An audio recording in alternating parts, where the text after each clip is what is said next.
welcome back to Texas Homeschool Mama with me, Miss Rachel. Thank you for joining us for our October meeting.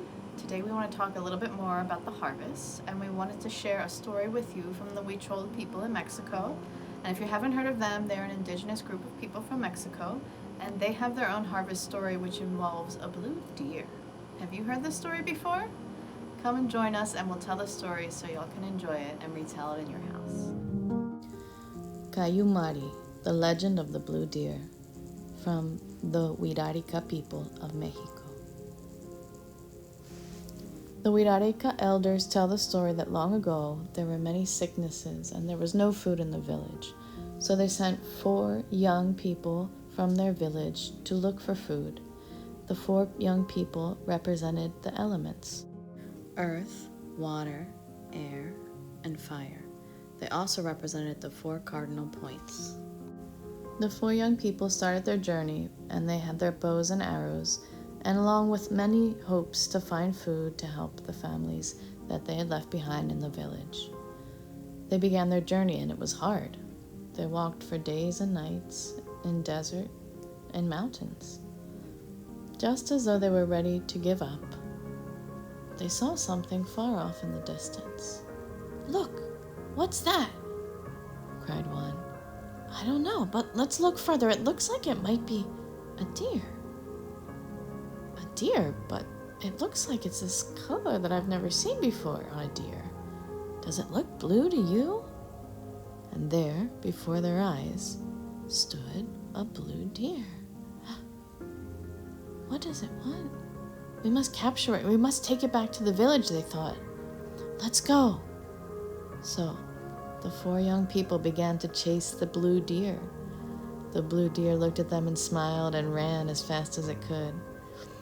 The 4 young people followed it high and low and high and low.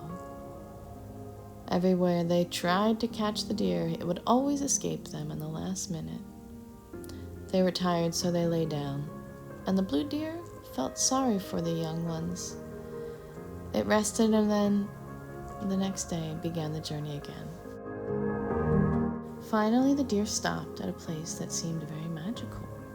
They looked further to see that it was filled with food, with tons of fruits and vegetables and seeds and everything that they would need to help the people in their village become healthy and strong again. They thanked the deer, and the deer ran off and almost disappeared in the horizon. Everyone was happy and grateful for the deer, and they continue to praise him today with offerings of corn and the harvest and ojos de Dios.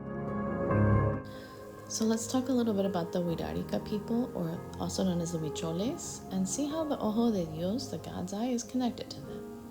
So in 2016 and 2017, Antonio and I went to Sayulita, which is in the state of Nayarit of Mexico, and that is one of the areas where we find the most Huichol or Wixarika people.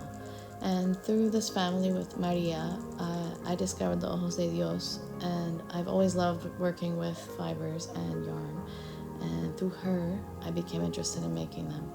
So they are symbolic of the 4 cardinal points, as you saw in the story, which the 4 young people were as well. And they are very spiritual, and they represent that which is unknown, and also prosperity and health in life. So this is very common art and craft to do with little ones, so it's always fun to try with them. So let's get started. Alright, so grab some yarn of your choice, 3 to 5 colors, and then sticks of your choice. You can use popsicle sticks or any other kind, even sticks in nature. You can also glue the sticks together, which is helpful, and if little ones are using it, I like to glue the first piece to the back, okay? Then you're going to wrap an X over the middle of your cross. As you can see, you're going to do 2 wraps on one side, and then you're going to flip to the other side, and you're going to do 2 more wraps. And sometimes you might need to adjust it. So you should have an X with 2 layers of string on each side. Then you're going to start to make the diamond shape in the middle. So just where you began and left off last, you're going to wrap around, under, and over, as you see each side. Around, under, and over. And then you're going to continue doing that shape pretty much the whole time. You want to check in the middle to see that it is following the pattern, the around, over, and under. if you go under and over instead of over and under, it will look different and you'll be able to tell. And another thing that's really important when you do this is you want to be pulling it taut the whole time. You notice that basically I'm just pulling it with one hand and then my left hand controls the movement of the stick.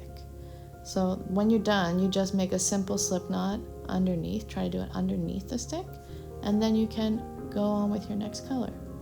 I usually like to do a contrast of colors, a darker color and then a lighter color. And I think the lighter colors look a lot more vibrant in the center if you want to brighten it up a lot, so you can do that too. But it's your choice. So you're just going to cast on like you would anywhere else, and a little slip knot again, and you can go and do that same pattern. Follow the diamond pattern that you see in the middle. And you can wrap it as long or the length that you so desire. I mean, if you want to do a short little layer in between, the bigger layer, that's always appealing to the eye. It's up to you as well. For those of you who don't know, Antonio and I began a little organization, a little shop on Etsy that we called Ojo de Venado, Austin. We began that a couple years ago, selling Ojos de Dios from Maria, and also the bags and the jewelry that her family made. As many Huichol or Wixarika families do, they sell their symbolic jewelry and other creations, and that's how they make a living, since most of them live up in the mountains for most of the year. But we're gonna start it up again. It's been a while since the boys have been born. I haven't been able to do much weaving, but now that they're a little bit older, I'm able to get back into it, and we're gonna add some things to the shop and hopefully get some more work done with Maria and also the other artisans out of Puebla that we work with. We'll be visiting them in October, so we'll see what we can find, if we can bring a few more items back to add into the shop. So we'll add that link below for y'all to check it out if you haven't seen it yet. And it's a wonderful way to support those artisans and their cultural traditions, which are so amazing. And so let's get back to our Ojo de Dios. You see that I'm still just weaving away here, and we're going to fast forward a little bit because we're doing the same pattern over and over again, and I'll show you what you do with your final piece when you want to cover the ends basically of the sticks. Alright, so I fast forwarded a little bit for you so you don't have to watch me make the entire thing, but you can see that I added about 2 more colors. I added the green and then like a turquoise blue. And now I'm going to use my last color, and this is the one that I'm going to take all the way to the ends of the sticks so that you don't have the sticks poking out, because that doesn't really look clean. So you're just going to continue wrapping like you normally would, and then once you get to the end, so I did about 4 wraps on each layer of the subsequent colors there. So once you do your colors, you're going to just stop on each side and you're going to wrap. So you'll see here, wrap straight to the end, and it's sort of hard with popsicle sticks because they're curved at the end, but just tightly wrap one layer, and then I wrap the second layer over top and come back to where I was. So again, you're going to wrap it to the end, and then you're going to wrap it back down, and then you're just going to bind off like you did before. And then that's it. You can tie that little knot. Something that you might want to also do is I like to put a little bit of hot glue on the ends, and this is just because I have kids touching them all the time. I put some glue on the little woven ends there that are sticking out too. There's your Ojo de Dios.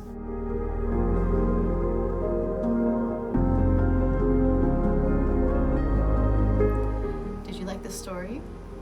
We hope you like the story and the craft, and we thank you for being here and watching our video again, and we hope that you can also share some Ojos de Dios with the ones that you love. Thank you, everyone.